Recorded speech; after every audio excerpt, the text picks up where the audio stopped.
Olá, bem-vindo! Você que aceitou meu convite aí para fazer as questões de figuras de linguagem.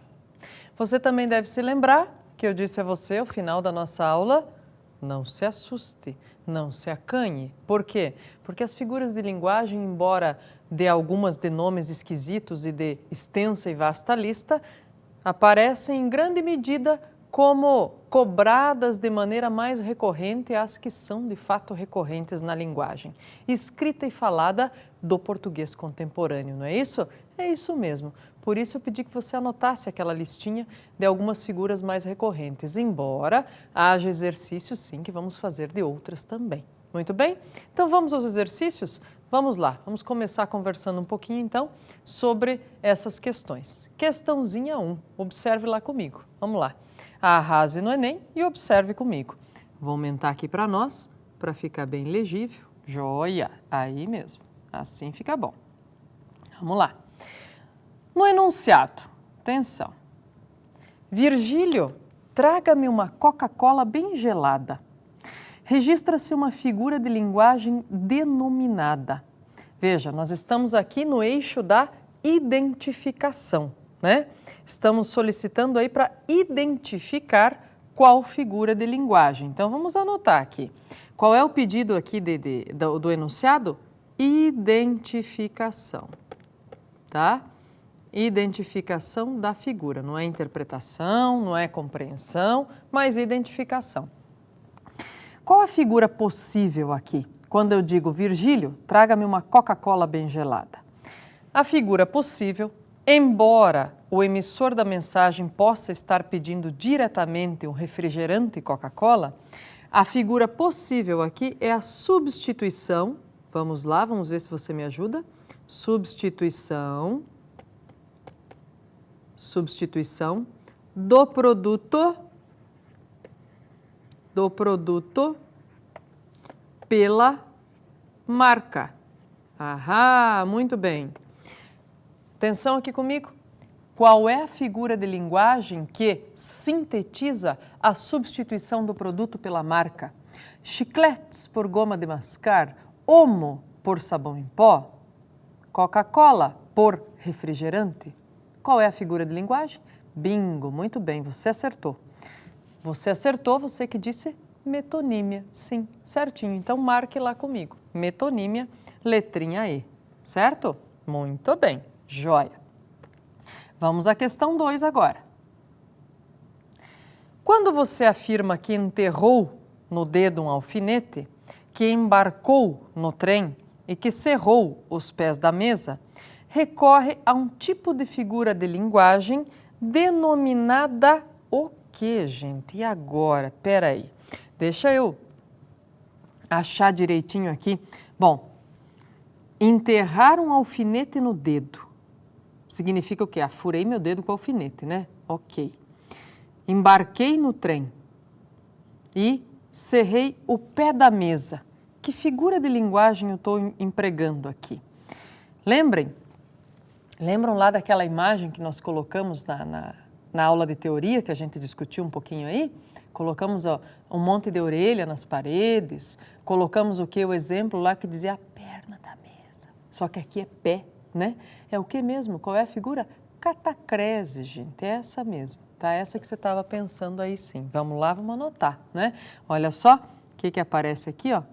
Ó, os pés da mesa. Então, né? Enterrar um alfinete no dedo. Embarcar no trem. Embarcar devia ser só para o barco, não para o trem, né? Então, tá aqui. É a catacrese. Você atribui elementos que não são daquele objeto a ele, né? Para dizer coisas sobre ele. Muito bem. Questão 3.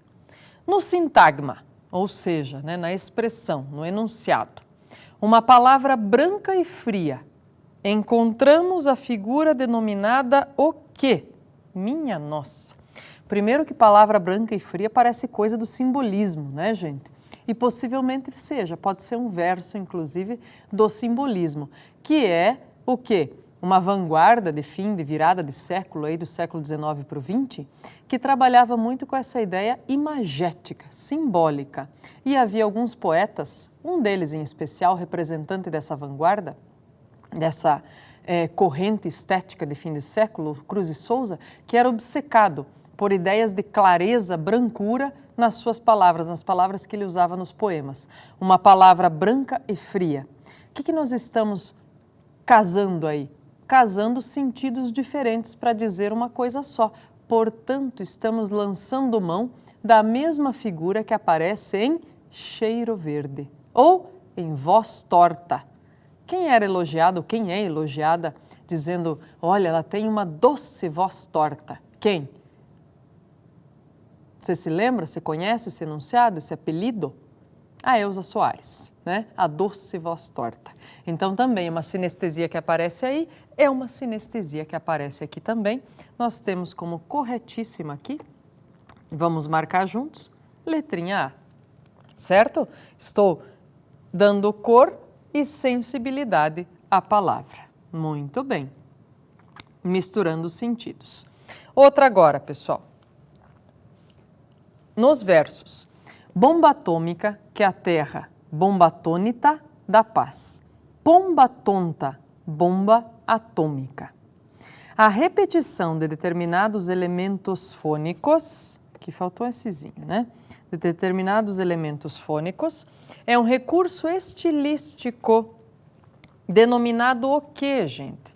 Olha, primeiro vamos entender quais são os elementos fônicos que estão repetidos aí. Veja só, bomba atômica que aterra, pomba atônita da paz, pomba tonta, bomba atômica.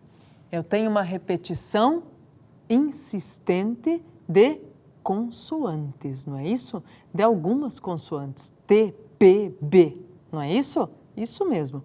Então, qual é a figura que determina, que define a repetição das consoantes? Volta lá comigo, por enunciado, veja o que é. A figura é aliteração, gente. Essa mesma aqui, vamos marcar, né? A aliteração, que é a figura estilística, que prevê o quê? Repetição de consoantes para efeito de estética, de sonoridade, ok? Muito bem, então vamos lá. Estamos saindo bem, hein? 4-0 para nós por enquanto, não erramos nenhuma. Vamos ver. Número 5. Leia os versos e depois assinale a alternativa correta. Vamos ver lá. Amo do nauta o doloroso grito em frágil prancha sobre o mar de horrores, porque meu seio se tornou pedra, porque minha alma descorou de dores. Versos do Fagundes Varela. No primeiro verso, há uma figura que se traduz por, veja só, amo do nauta o doloroso grito. O que seria, será? O que seria, será? Essa figura. Primeiro vamos pensar assim, nós tínhamos lá figuras, atenção, né, nas figuras de linguagem. Figuras de pensamento, figuras sintáticas, figuras sonoras, né, figuras de estilo. Essa aqui está na hora de aparecer uma figura sintática, né? Então vamos observar, volte lá comigo. A figura sintática, por quê, pessoal? Observem comigo o que nós temos aqui. Qual é a ordem sintática do português brasileiro que nós obedecemos? E do português de Portugal também, né? É, a ordem sintática comum, canônica, seguida, direta é sujeito, verbo, objeto. Não é isso? Isso. Qualquer alteração será alteração sintática, né? E aqui veja, o que nós temos nesse primeiro verso? Vamos ver. Amo do nauta o doloroso grito. Quem que é o sujeito? Opa, tá aqui, né? É o doloroso grito do nauta eu amo. Não. É um sujeito oculto ainda que tá aqui, né? Eu. É sujeito oculto. Amo, verbo. O quê? O doloroso grito. Objeto direto. Do nauta, né? O complemento aí, de pertencimento. Então, é a ordem aqui que está inversa. O que vem primeiro? O objeto, depois é que vem o do nauta, tá? E quando eu tenho essa inversão de ordem, essa figura de sintaxe, eu tenho um hipérbato. Sério? Sério, isso mesmo, inversão de ordem sintática, hipérbato. Tá bom? Tá bom. Cai bastante? Não, mas é bom a gente saber, né? É bom passar por ele, tá bom? Outra, vamos lá. Vários de nós ficamos surpresos. Essa gente está furiosa e com medo, por consequência, capazes de tudo. Tua mãe, não há idade nem desgraça que lhe transforme o sorriso. Entre elas, alguém estava envergonhada.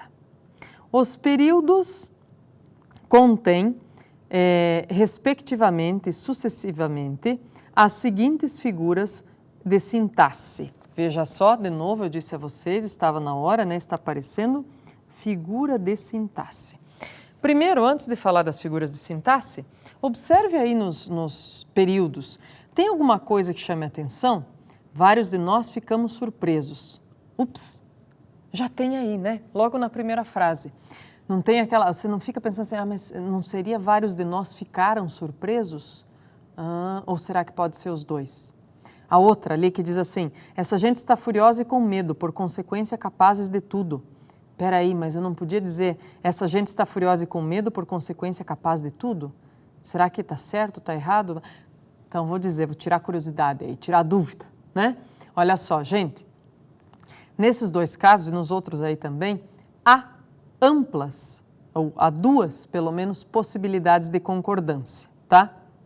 A concordância que está sendo feita aqui é por silepse, ou seja, você faz uma concordância ideológica, né? Como essa gente significa um coletivo, um grupo, você faz a concordância no plural. Agora, se você quisesse concordar com o feminino singular, essa gente, também poderia e faria aí a concordância no singular, tá? Se você quisesse concordar diferente, aí, ó, vários de nós, concordância ideológica também, vários de nós, porque eu pertenço ao grupo, então continua com primeira pessoa do plural. Mas eu também poderia concordar com vários, terceira pessoa do plural, tá bom? Então, as duas possibilidades aí, por isso nós chamamos do quê? Silepse, concordância ideológica. Vamos lá para a questão, vamos conversar um pouquinho com ela e sobre ela aí para ver o que ela nos diz também, tá bom? Então, o pedido aí, ó. Os períodos contêm, respectiva e sucessivamente, as seguintes figuras de sintaxe. Quais são elas? Silepse de o quê? Que aparece aí para nós. Silepse de pessoa, por quê? Porque eu estou substituindo, então vamos lá. Ó. Silepse de pessoa, eu estou substituindo a possibilidade de terceira plural pela primeira plural, muito bem. Silepse de número, eu estou colocando, concordando em lugar de essa gente, né? Eu estou substituindo o singular pelo plural. Essa gente é capazes, né? São capazes. Anacoluto é a quebra de estrutura sintática, que aparece lá na seguinte frase, vamos ver aqui. Anacoluto, quebra de estrutura sintática, aqui ó, tua mãe, não há idade nem desgraça que lhe transforme o sorriso. Por quê? A ordem direta seria o quê aí? A não quebra sintática seria o quê? Não há idade nem desgraça que transforme o sorriso de tua mãe, né? Essa seria a ordem sem quebra. A quebra é demonstrada aí pela vírgula, tá? E aí temos o anacoluto. Silepse de gênero. Entre elas, ninguém estava envergonhada. Por que é silepse de gênero? Olha aí. Porque eu poderia concordar com alguém, né? O alguém, como é neutro, ficaria no masculino. Olha só que coisa, né? Como é neutro, ficaria no masculino, mas é isso mesmo. Palavras neutras, como os pronomes, que não se flexionam para feminino ou masculino, têm sua concordância feita no masculino em português, né? Então, por exemplo, entre elas, alguém estava envergonhado, concordando com alguém. Mas, como eu faço a silepse aí, de gênero, eu tenho alguém estava envergonhada, certo? Então, tá aí as concordâncias ideológicas mostradas para nós, letrinha D, tá bom? Muito bem, vamos adiante. Então, vamos lá. Questão número 7. Reconheça e classifique as figuras de palavras, de construção e de pensamento que estão nas frases seguintes. E vamos ver qual nós vamos assinalar. Vejam comigo. Quando uma lousa cai sobre um cadáver mudo, terrível hemorragia de sangue, das idades através. Oxalá tenham razão, trejeita e canta e ri nervosamente.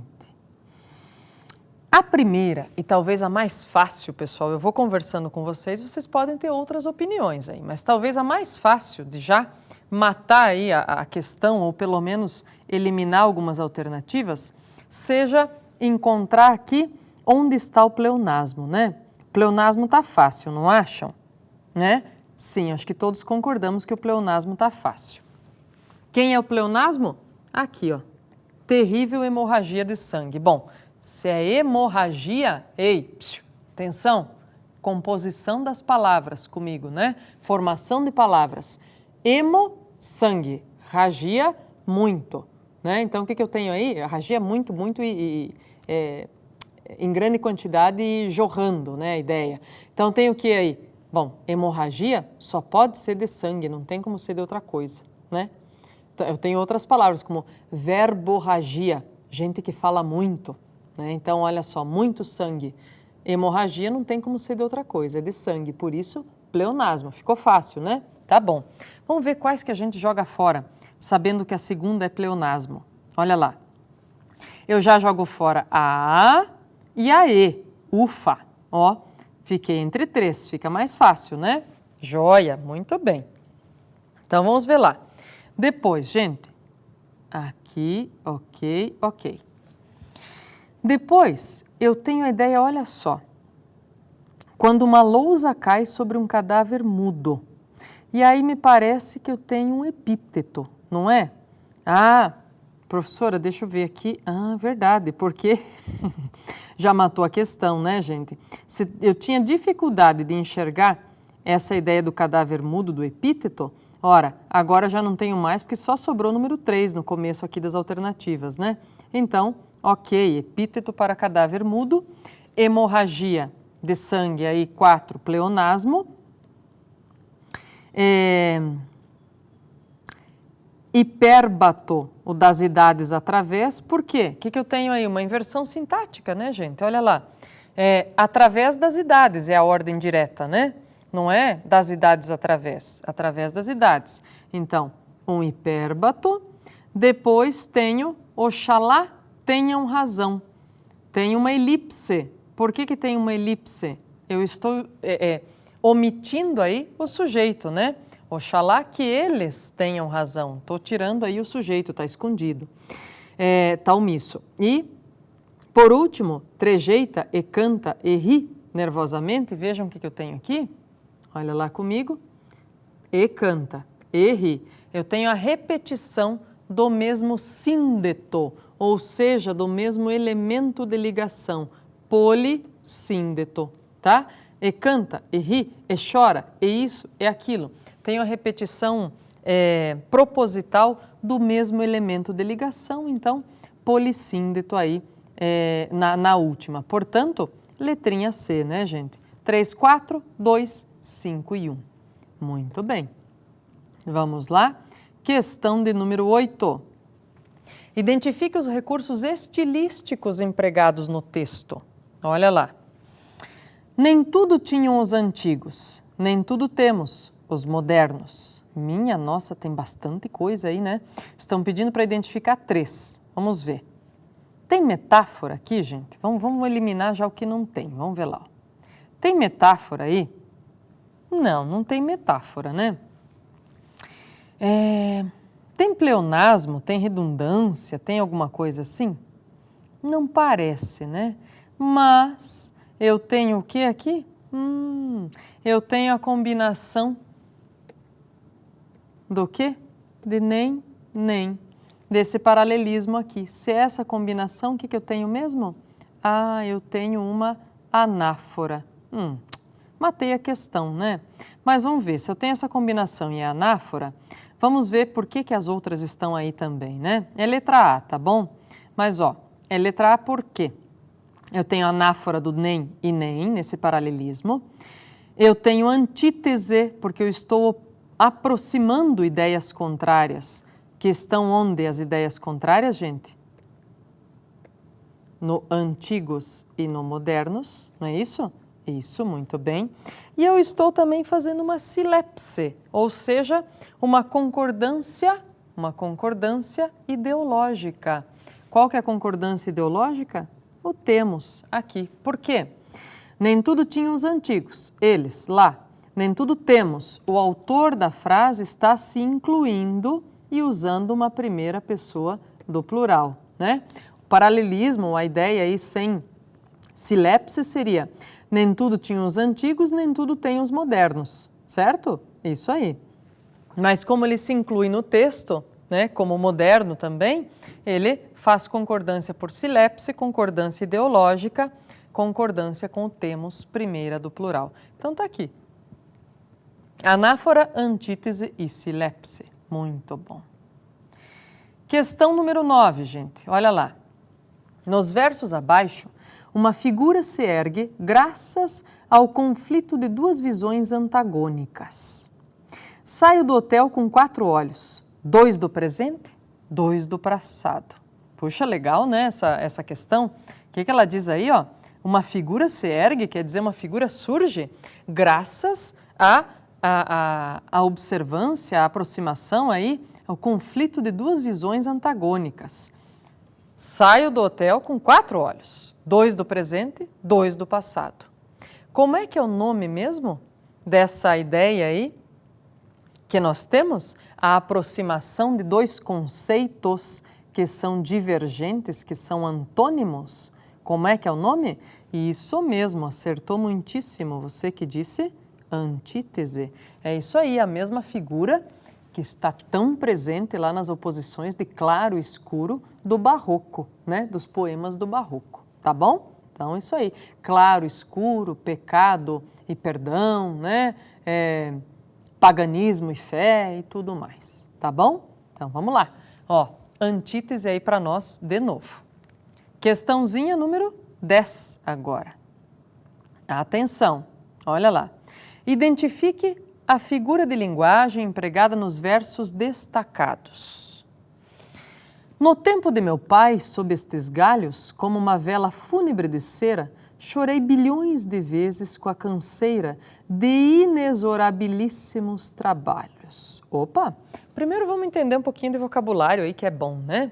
Inexorável, gente, não é uma palavra que a gente usa o tempo todo, né? Então, a gente pode não saber o significado. Inexorável são intermináveis. Aquilo que é inexorável é interminável, contínuo, cansativo, estafante, por conseguinte, né? E olha, ele usa ainda um qualificativo aí que deixa isso no grau maior de comparação aí, né? Diz o quê? Inexorabilíssimos. É muito do muito inexorável, né? Que não acaba nunca mesmo. Então, de novo lá a questão comigo. Diz assim: no tempo de meu pai, sob estes galhos, como uma vela fúnebre de cera, chorei bilhões de vezes com a canseira de inexorabilíssimos trabalhos. Bom, a figura aqui de linguagem aparente, ela aparece 2 vezes. Ela aparece no inexorabilíssimos e aparece no bilhões de vezes, gente. Qual é essa figura? Aquela do exagero, aquela que é dramática. Qual é essa figura mesmo? Isso mesmo, acertou você. Hipérbole, né? É a figura do exagero. É a figura, lembre comigo, ó, é a figura contrária do eufemismo, né? Se o eufemismo procura abrandar aquilo que se diz no conteúdo das palavras, a hipérbole procura dramatizar, dar mais força, tornar mais assim, tá bom? Muito bem, então vamos lá, questão 11 para nós. Questão 11, siga comigo, diz assim aí, ó. Quando a indesejada das gentes chegar, não sei se dura ou coroável, talvez eu tenha medo, talvez sorria ou diga, alô, iniludível. Lindos versos do poeta Manuel Bandeira, gente, que escreveu muito, fez muito poema justamente sobre a sua condição de tuberculoso diagnosticado desde a adolescência, início da vida adulta, e que foi chegar aos 82 anos morrendo de medo de morrer de tuberculose. E nem foi de tuberculose que morreu, né? Acabou morrendo de uma complicação gástrica. Vejam vocês, 82 anos. Mas esse medo da iniludível, da indesejada das gentes, fez com que ele criasse muitos nomes, muitos apelidos para a morte e fez também com que a produção poética dele trouxesse tantas e tão interessantes criações, como, por exemplo, esta, como, por exemplo, Pasárgada, sim, conhecida e estudada já por você. Vamos à questão, então. Olha lá. Quando a indesejada das gentes chegar, não sei se dura o coroável, talvez eu tenha medo, talvez sorria ou diga, alô, iniludível. E aqui nós temos o que mesmo, pessoal? Vejam. Ele não está chamando a morte de morte, né? Ele está chamando de indesejada das gentes, ele está chamando de iniludível. É uma maneira de fazer o que mesmo? De abrandar. Bingo, já matou a figura de linguagem, né?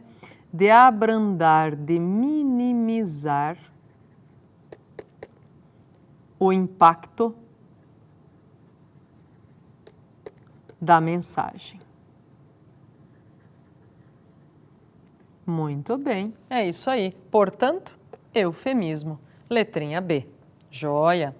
E nossa última e derradeira questão dessa bateria de figuras de linguagem, questão número 12. Em cada um dos períodos abaixo ocorre uma silepse. Opa, já disseram para nós que é silepse, então facilita a vida. Marque a alternativa que classifica corretamente cada uma delas.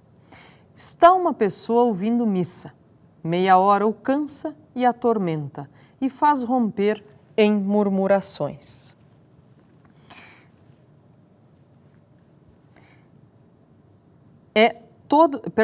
Dois. E todos assim nos distraímos nesses preparativos. 3. A multidão vai subindo. Subiram mais. Muito bem, o que nós temos aí? Está uma pessoa ouvindo missa, meia hora o cansa. Isso aqui, o uso desse o, pessoal, denuncia que essa pessoa referida aqui no começo é o quê? Masculino, né? É um homem. Meia hora o cansa. Então, eu tenho uma silepse de quê? De gênero, pessoal, né? Pessoa é feminino, mas o cansa é uma retomada masculina. Por isso, tem uma silepse de gênero. Então, eu já joguei fora a letra B, né? Não pode. Muito bem. Agora, veja lá. E todos assim nos distraímos nesses preparativos. O que eu tenho aqui? Olha, se eu fosse concordar com todos, seria todos assim se distraíram, não é isso? É isso, terceira pessoa plural. Como eu estou concordando, estou me inserindo nesse grupo do todos, eu estou usando primeira pessoa do plural. Todos assim nos distraímos, eu estou no meio desse grupo. Portanto, eu tenho uma mudança aqui de terceira pessoa plural para primeira plural, então eu tenho uma silepse de pessoa, eu troco de pessoa, então eu já jogo fora a letra A. Agora que são elas, entre C e D, hein? Qual será? A multidão vai subindo, subiram mais. O que eu tenho aqui, pessoal? A multidão vai subindo. Bom, ou eu concordo com multidão no singular, né? Ou eu concordo com a ideia que tem na palavra multidão, que é uma ideia de grupo, coletivo, plural. Portanto, silepse de número, do plural para o singular, ou melhor, aqui do singular para o plural. Muito bem. Que tal, pessoal, hein? 12-0 para nós em figuras de linguagem, hein? Estamos prontos. Estamos prontos para ler mais, estudar mais sobre as figuras, ficar atentos às notícias, à leitura do dia a dia, que faz com que nós reconheçamos cada vez melhor as figuras, as funções, a variação da nossa língua. Bom trabalho, bons exercícios, bons estudos. Venha e arrase no Enem.